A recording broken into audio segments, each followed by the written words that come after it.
what I want to get to is like, what was the experience once you got inside? It was just what did you think it was going to be like in terms of like your ability to govern? Yeah. Like this is your first experience governing anything. You never been a governor. You never been a mayor. Yeah, right. private stuff. Business. Yeah. But now all of a sudden you're inside the White House. The biggest thing was just that first moment of being in this hallowed. It was really a hallowed place to me.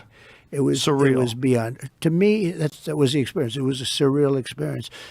And then with time, that wears off. With time, it becomes, your place where you stay. And I was doing a lot of. I had two things that I really focused on: governing the country and survival. Because from the moment I won, before I got to office, all of a sudden, they came down. Nobody has ever been treated that way. And you see that. You see where in the Washington Post very early on they said, well, now the impeachment stuff starts. And it did. It literally started from the beginning. So I had survival and run the nation. I had a combination. Most people don't have the survival. They get in. Okay. Isn't it refreshing to see a president who can go off teleprompter? I don't even like him. Who needs a teleprompter? Okay. Joe again with some great questions. He asks Trump, like, what was it like becoming president? What was the whole induction like? And that was very insightful as well, because then it again shed some light on the whole presidential position. Trump, so no one shows you how to become president. I get into office, I'm walking into that big, beautiful White House, and I'm telling you, coming from the construction game, beautiful. 26-foot wide hallways, beautiful, and, some of the people there, they loved me. Not all of them, but they loved me. And some, not so much. So I had to pick people that I didn't quite trust, okay? I had to pick people that I didn't quite trust, okay? What did you expect, though, in terms of, like, once you got inside, you had to appoint all these people? Yeah. Like, how many appointments did you have to make? Well, you have actually 10,000 appointments. Now, they're different. You have big ones, and then they appoint 100 people and 200 people. But the president really is involved with approximately 10,000 appointments. So you'll appoint a secretary of state, and he or she will appoint a lot of people. So it's a lot. But in terms of major ones, you probably have like 100, but they're big ones. Treasury, state, military. And how did you know who to appoint? Well, I didn't. I had no experience. You have to understand, Joe. So I was there 17 times in Washington. And I never stayed over. According to the press, which I think is probably right, over the years, I was only there 17 times. I never stayed over. So now I'm sitting there, I'm saying, this place is gorgeous, but, I don't know anybody. It's like you go to certain areas, and other areas, they may be great. Washington was great. Washington's not so great right now. We got to fix it. We got to make it better. A very dangerous place, very badly maintained place. We're going to make it great. We're going to make it better. We're going to bring it back. But I wasn't a Washington guy. I was a New York guy. I was a New York builder, and I built buildings in New York, and I knew that whole world, but I didn't know the Washington world too well. And all of a sudden, you're supposed to be appointing top people. So what did you think it was going to be like? Versus, like, did you have any ideas of what it was going to be like, and what was different? Well, I was always involved in politics, but usually from the standpoint of a donor. I was a donor. I was a big donor. I gave money to politicians. I enjoyed politics. Mostly Democrats, right? Both, really, pretty much both. I have actually pictures of Ronald Reagan and me when I was very young. You were a Democrat until, like, what year? I was a Democrat. I could get you the exact, but the early 90s. I switched over eventually. Actually, they had a Reform Party. I was thinking about doing that for a little while, but then fortunately I didn't, because it's very hard. It's a two-party system. And anytime you hear third party, I know you like RFK Jr., and so do I. He's a fantastic guy. I do, but I thought that being an independent was nonsense. It doesn't work. It doesn't work because even if you do great, you're not going to get Congress. In other words, Right. you need now to say, okay, now I'll get half of Congress that's never going to vote for you. So even if you got there, which is very hard, and I know how you feel about Bobby, and I feel the same way, and he's now with us.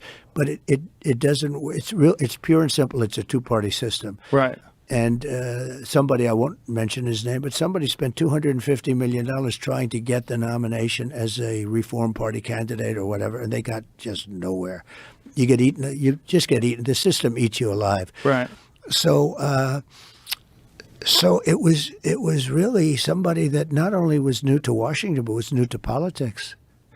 So like Trump had to like rely on people in Washington. Like they even pointed out Trump had never stayed over in Washington, never hung out in Washington. He'd been there like a grand total of like 17 times in his life as a businessman, as a, presidential hopeful up until his induction as president.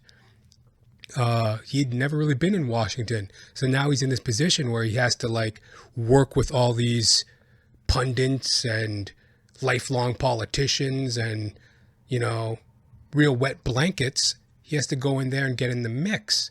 It was a learning curve. He learned a lot. Very insightful question by Joe. You know what I mean? Like, what was it like to get in there? And it sheds a light on the presidential position. It's like you think that, oh, I'm president, now I'm just going to run the country. It's like you have to deal with all these people. Like, Secretary of State. Secretary of State, I could be wrong on this, but what I'm under the impression of is that they set up all the appointments, all the, the secretary sets up all the appointments, hundreds of appointments, the timetable of the president just, going around talking to these people, talking to that people, appointing this person, appointing that person, putting out this fire, putting out that fire, And when you're dealing with the swamp, the fucking machine of government could be very daunting. So in the office of the presidency, over the years, all those presidents, you've had 92% were politicians and 8% were generals. General Eisenhower, General Washington, right? General George Washington. You had generals. So it's 8% no admirals, 8% generals, and 92% politicians. They're politicians and they go on. So they never had a business guy, or they never had a guy that wasn't elected to an office. They were all like Ronald Reagan he was a movie actor, and but he became the governor of California for, I think, 2 terms, and then he ran. So you'd never had a thing like this. But in terms of me, and sometimes I'd use it as an excuse, and I don't like having excuses actually, but I'd use it as an excuse. I had to rely on people that I respected or liked, but that I didn't know that well because I didn't know them that well.